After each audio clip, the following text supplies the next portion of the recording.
얘들아, 안녕. 안녕하세요. 아람쌤입니다. 오늘은 지난 시간에 이어서 265쪽의 광장 결말 부분이랑 학습활동 같이 정리해 보도록 하겠습니다. 지난 시간에 이어서 교과서 한번 다시 오늘 수업할 부분 읽어보고 난 다음에 수업 시작하세요. 자, 결말 부분부터 한번 시작을 하면 확대를 해서 펼쳐진 부채가 있다.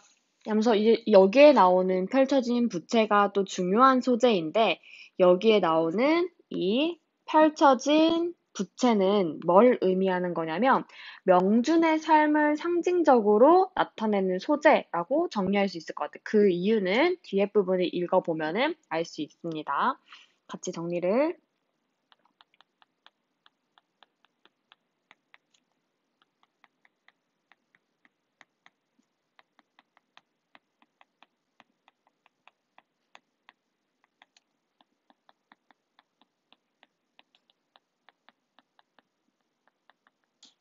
그래서 부채 끝 넓은 테두리 쪽 우리가 부채가 이렇게 해가지고 여기를 접었다 폈다 하는 이런 부채일 때 부채예요. 이런 부채가 약간 이런 느낌으로 이렇게 생겼을 때 여기에 지금 얘기하는 거 요 끝부분 여기 부분을 이야기하는 거겠지. 철학과 학생 이명준이 걸어간다. 그러면 부채 끝 넓은 부분 이 테두리 쪽은 남한에서의 명준의 삶을 이야기하는 거구나라는 걸 알 수가 있겠지. 남한에서의 명준. 가을이다. 겨드랑이에 낀 대학신문을 꺼내 들여본다. 약간 자랑스러운 듯이 라고 하는 부분을 봤을 때는 이 명준이, 남한에서 명준은 약간 지식인으로서의 우월의식을 가지고 있었던 인물이구나 라는 걸 알 수가 있는 거지. 지식인으로서의 우월의식. 자, 그 다음에 다음 페이지 넘어갈게요. 자, 그러면 266쪽 한번 다시 정리해 보겠습니다. 정치는 경멸하고 있다. 그 경멸이 실은 강한 관심과 아버지 일 때문에 그런 모양으로 나타난 것인 줄은 알고 있다. 이 말은 무슨 말이냐면 그 강한 관심이 해방 직후에 그 남한의 부패한 정치의 그 모습을 자기가 경멸하고 있는 거. 그 다음에 아버지의 일, 아버지가 월북했던 일, 이런 것들에 대한 걸 얘기를 해주는 거거든. 그러니까 남한의 해방 직후.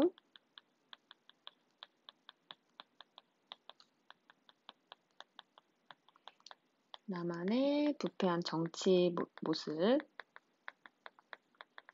그리고 아버지가 월북했던 일, 이런 것들에 대해서 이야기를 하고 있는 거지. 다음에 부채 부채의 안쪽 좀 더 좁은 너비에 바다가 보이는 분지가 있다. 거기서 보면 갈매기가 날고 있고 윤혜에게 말을 하고 있다. 여기에 있는 이 윤혜 어떤 캐릭터였지? 남한에서의 명준의 애인이 되는 거지. 고기 썩는 냄새가 역한 배 안에서 물결을 흔들리다. 깜빡 잠든 사이에 유토피아의 꿈을 꾸고 있는 그 자신이 있다. 지금 요 장면은 어떤 장면이냐면 요 장면 이 장면은 북한에서 밀항하던 때를 회상하고 있는 장면이야. 북한에서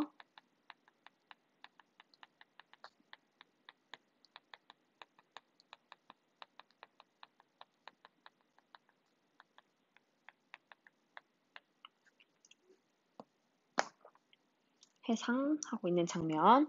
그리고 유토피아 하면은 이상향을 얘기를 하는 거지. 그러니까 자기는 남한에서의 뭔가 정치를 경멸하고 남한에서의 삶이 만족스럽지 않으니까 유토피아를 꿈꾸면서 이상향을 꿈꾸면서 월북을 하게 된 거지. 월북한 이유가 되겠지. 월북의 이유. 구겨진 바바리 코트 속에 시래기처럼 바른 심장이라는 표현을 한번 볼게. 형광펜으로 칠까?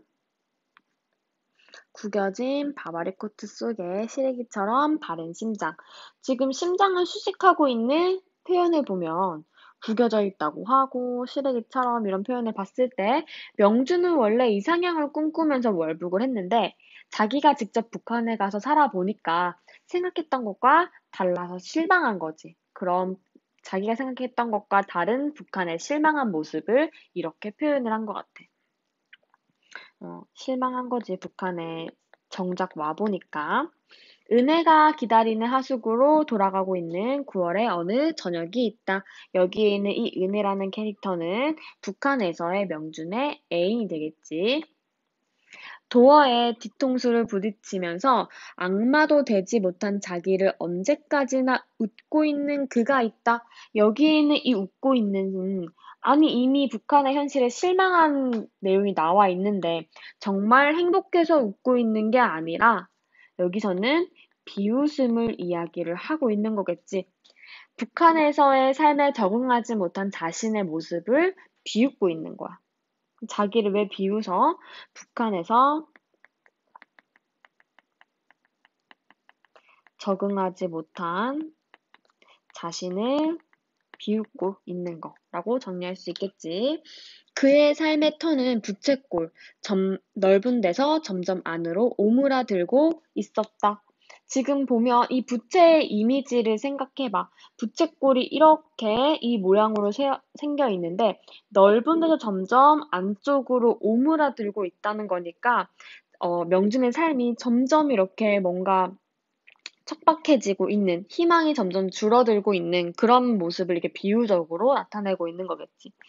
삶의 행복이나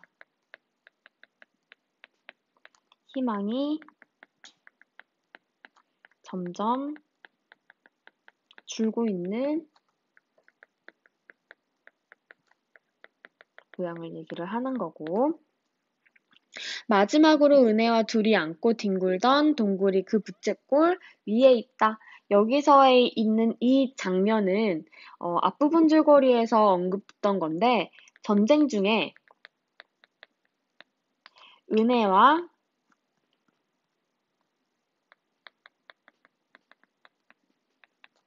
제외했던 그 장면을 회상하고 있는 거야. 그 다음에 어디선가 그런 소리도 들렸다. 그는 지금 부채의 사복자리에 서 있다 라고 되어 있어.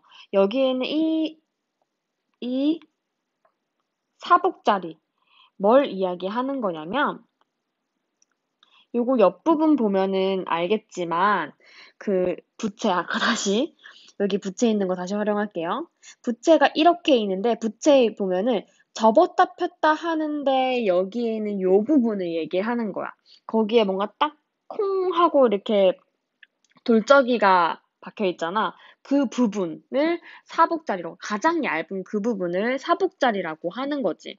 그러면 그게 그 사복자리에 서 있다는 건 뭐야? 가장 한계 상황, 가장 좁은 지점이니까. 그래서 현재 명준의 처지를 나타내는 부분이 사복자리가 되는 거야. 그럼 여기가 현재 명준의 처지를 나타내는 거지. 삶의 광장은 좁아지다 못해 끝내 그의 두 발바닥이 차지하는 넓이가 되고 말았다. 더 이상 갈 곳이 없어진 막다른 상황을 이야기를 하고 있는 거지. 그럼 이 현재 명준의 처지는 한계 상황이면서. 그리고 다시 좁아졌다 다시 이렇게 여기 요 부분으로 가는 부분이 있으니까 전환점이기도 하겠지. 인생에서의. 자, 이제는 모르는 나라, 아무도 자기를 알 리 없는 먼 나라로 가서 전혀 새 사람이 되기 위해 이 배를 탔다라고 하고 있어. 그러면 지금 이 명주는 이상적 사회의 모습을 찾지 못해서 자신이 존재할 공간이 없음을 인식을 하고 난 다음에 자문자답으로 중립공획을 선택을 하고 이거 같은 경우에는 명준이 내가 지금 처한 상황을 어떻게 적극적으로 극복해 보겠다라고 하기보다는 도피적인 성격이면서 소극적인 선택임을 알 수가 있는 거지. 그래서 이 부분도 정리를 한번 해볼게.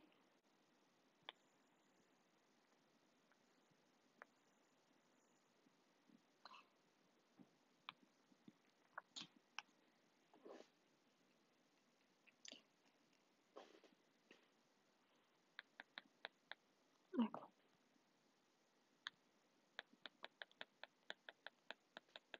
자문자답으로 중립공획을 선택하는 거고,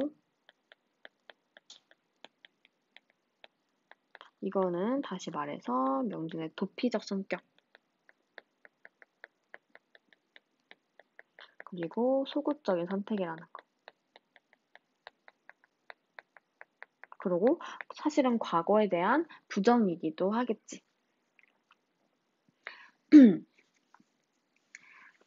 사람은 모르는 사람들 사이에서는 자기 성격까지도 마음대로 골라 잡을 수도 있다고 믿는다. 성격을 골라 잡다니 모든 일이 잘 될 터였다 라고 하면 잘 될 거야 라고 생각을 하면서 다만 한 가지만 없었다면 이라는 말, 다만 한 가지만 없었다면 의식의 전환이 일어나는 거지. 의식의 반전.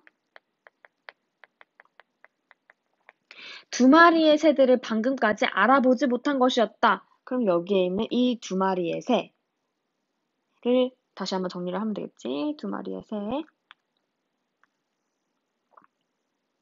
요 두 마리의 새는 뒷부분을 읽으면 알겠지만 무덤 속에서 몸을 푼 한 여자의 용기를 이라고 되어 있고 뒤에 뭐 큰 새, 꼬마 새라고 하는 걸 봤을 때 은혜와 그녀가 임신하고 있던 아기의 표상이라고 볼 수가 있겠지. 은혜와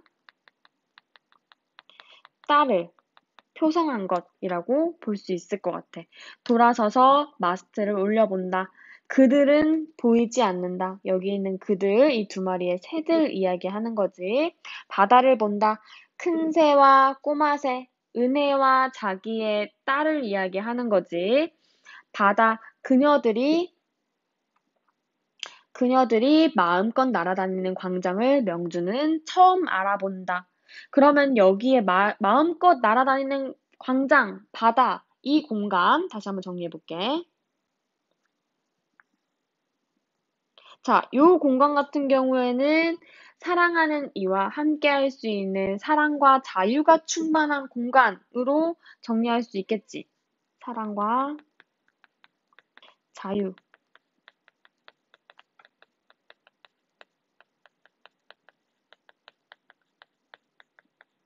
부채꼴 사부까지 뒷걸음질 친 그는 지금 핑크를 뒤로 돌아선다. 제정신이 든 눈에 비친 푸른 광장이 거기 있다. 지금 명주는 바다를 바라보고 있는데 거기에서 명주는 푸른 광장이 있다고 얘기를 하고 있어. 여기에 있는 이 푸른 광장, 상징적인 의미 뭐라고 정리할 수 있을까?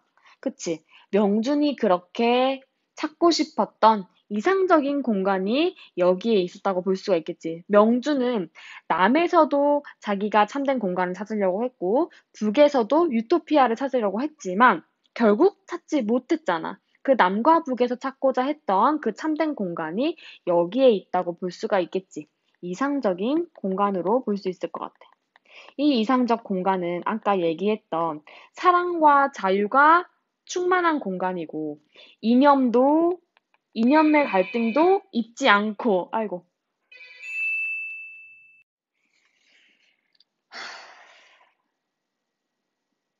여러분들은 모르겠지만, 선생님은 지금 이 부분부터 지금 벌써 세 번째 찍고 있어. 한 번은 녹화 버튼을 안 눌렀고, 한 번은 마이크가 안 켜져 있었어. 자, 그럼 지금 다시 푸른 광장 설명부터 시작해 보도록 하겠습니다. 자, 푸른 광장은 지금 명준의 눈에 비친 바다를 얘기를 하는 거지만 이게 명춘한테는 이상적인 공간이었겠지.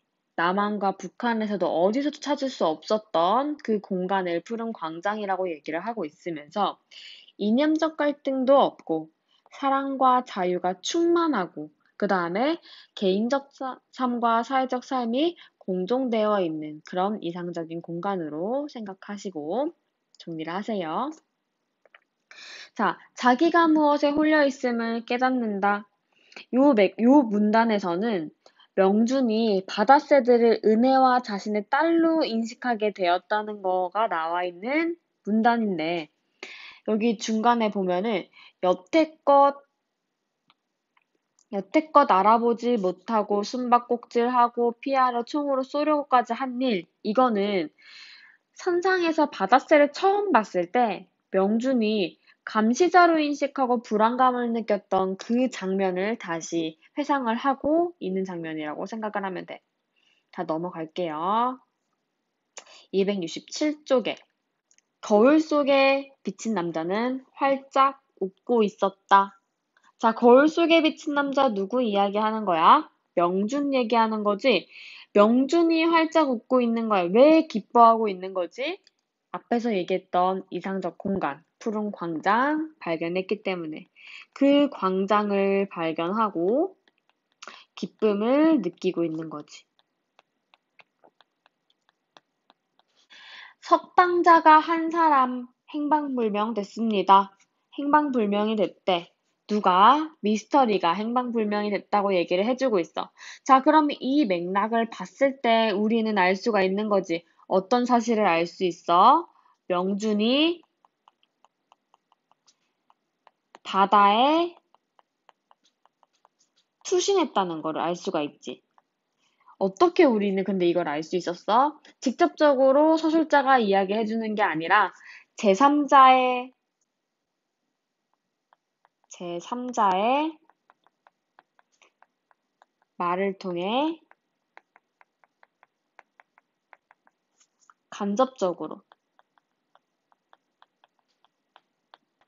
드러내주고 있는 거지. 자, 그 다음에 밑으로 내려가서 타고르호는 계속 앞으로 나아가고 있고 흰 바다새들의 그림자는 보이지 않는다. 마스트에도 그 언저리 바다에도 아마 마카오에서 다른 데로 가버린 모양이다. 여기에 나오는 이 흰 바다새들은 지금 명준을 의미한다고 볼 수가 있겠지. 명준의 의식의 투사물. 이렇게 정리를 하겠습니다. 본문 내용 이렇게 정리하고 다음 페이지에서 학습활동 같이 정리해 봅시다. 268쪽, 269쪽 펴고 같이 학습활동 정리해 봅시다. 요거 정리하기 전에 당연히 잠깐 멈추고 학습활동 푼 다음에 선생님이랑 답 확인하면 더 좋겠죠? 자, 정리했으면 1번 봅시다. 1번, 이 작품을 감상하고 명준을 설득하기 위해 북측과 남측이 내놓은 논리는 무엇인지 정리해보자. 자, 북측의 논리 어떤 거 근거로 활용하고 있었지? 오늘 왜 이래? 자, 북측의 논리. 중립국도 자본주의 나라라면서 자본주의 국가의 부정적인 측면을 제시하고 명준에게 일터 제공하고 인민의 영웅이 될 거라며 북한에서 누릴 권리 제시하고 명준에게 일체의 보복행위 하지 않겠다라고 약속했었지. 이거 같은 경우에는 그 선생님이랑 본문에서 같이 1, 2, 3, 근거 1, 2, 3, 남측 설득 근거 1, 2, 3 이렇게 정리했던 부분 다시 한번 확인해 보는 겁니다. 자, 남한 같은 경우에는 남한의 명준과 같은 지식인이 필요하다며 조국에 호소했고, 그 다음에 남한의 명준이 해야 할 일이 많다며 지식인으로서의 사명감을 이야기하고 개인적 조력 제공하겠다라고 얘기하면서 감정에 호소하고 있었지. 그래서 요 북측과 남측의 각각의 설득 논리를 다시 한번 정리를 하면 북측 같은 경우에는 지금 내용들을 보니까 근거를 바탕으로 지금 논리적으로 설득을 하고 있어. 근데 남측 같은 경우에는 감정에 호소하는 설득 전략을 사용하고 있다는 거. 이렇게 북측과 남측의 논리를 확인을 해봤습니다. 그 다음에 2번으로 한번 넘어가 볼게. 명준이 처한 상황 고려해서 작품 속 소재의 의미 파악해보자. 부채랑 사복자리 있었지? 요거를 선생님이 적어놨는데 글씨가 흰색이어가지고 다 보이네요. 그리고 더 잘 보이게 색깔을 바꿔보겠습니다. 자, 진정한 삶의 터전을 찾아 나섰던 명준의 삶의 모습 전체를 나타낸다. 그냥 이게 부채가 딱 펼쳐진 모습을 이야기하는 거지. 사복자리는 우리가 요 부분 얘기하는 거지. 명준의 현재 처지를 나타냄.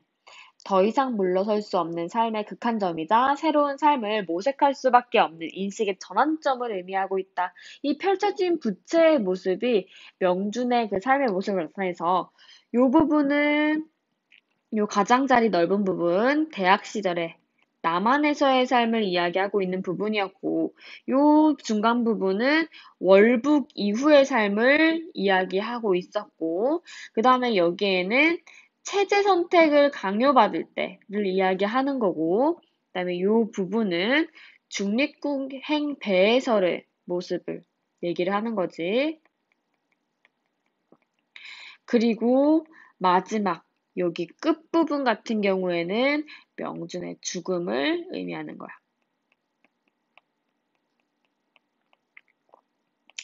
자, 그 다음에 두 마리의 새들 뭐 상징하는지 이거 바로 정리할 수 있지? 요거는 명준이 북에서 사랑했던 애인인 은혜와 그녀가 임신하고 있던 딸을 의미한다. 이렇게 정리하시면 됩니다.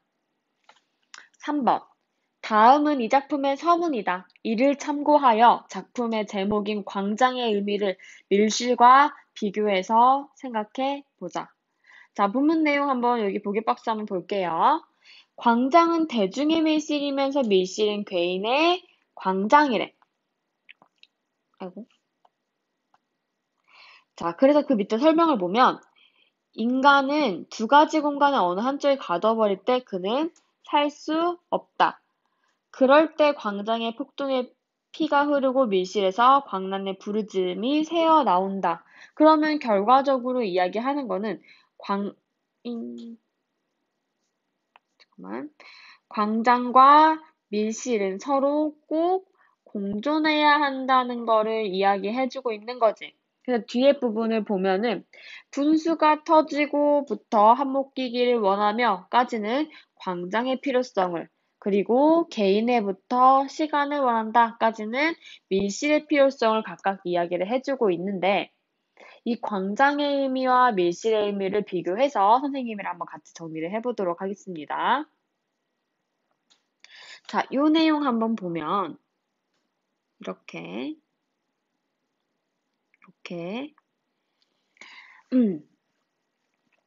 일단 광장 같은 경우에는 사회적 삶의 공간이야. 공동의 이념을 추구하면서 바람직한 사회를 건설하는 공간인데 모든 의사결정이 사회적 소통을 통해 이루어지지만 개인의 자유가 부재해서 이 공간은 북한의 현실과 관련이 있는 거야. 그리고 밀실 같은 경우에는 그와 반대로 개인적인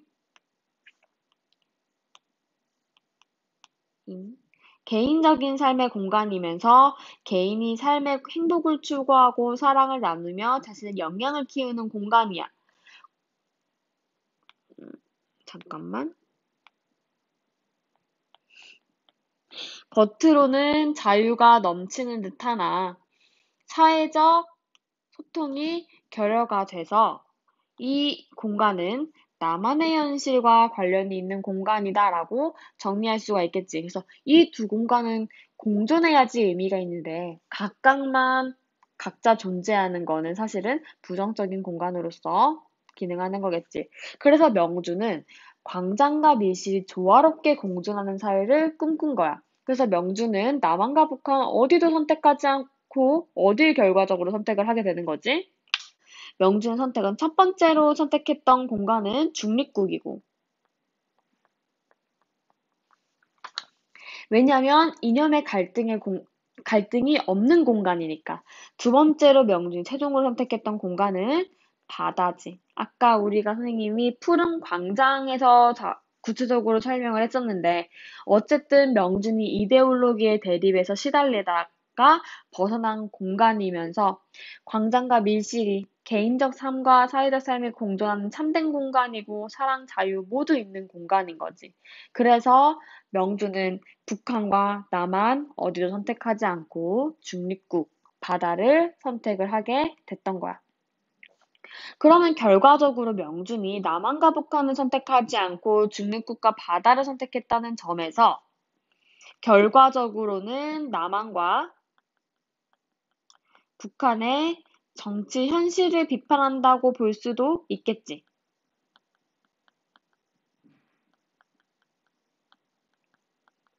자, 3번 학습 활동은 이렇게 정리를 하는데 3번에서 물어본 딱 구체적인 의미, 광장의 의미를 밀실과 비교해봐라 까지의 대답은 요 부분이야. 그래서 요 밑에 있는 부분은 선생님이 핵심 내용이라서 다시 한번 정리를 해본 겁니다. 정리하시고 4번 마지막 문제. 다음 신문기사 읽고 명준이 중립국을 선택한 거에 대해서 생각해보재.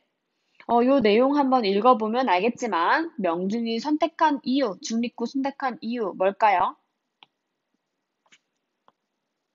정리를 하면 남한과 북한 어느 사회에도 자신이 바라는 모습이 아님을 알게 된 후 내린 결정으로 남한과 북한 어느 사회에서도 자신이 살아갈 수 없다는 절망적인 인식의 결과이다. 소극적인 선택의 결과가 되겠지. 여기까지 학습 활동 정리할게요. 광장. 그래서 오늘 수업은 여기까지로 하고, 다음 주에 우리 얼굴 만나서 수업합시다. 여기까지 듣느라. 그리고 이번 주 온라인 수업 듣느라 너무 고생 많았습니다. 다음 주에 봅시다.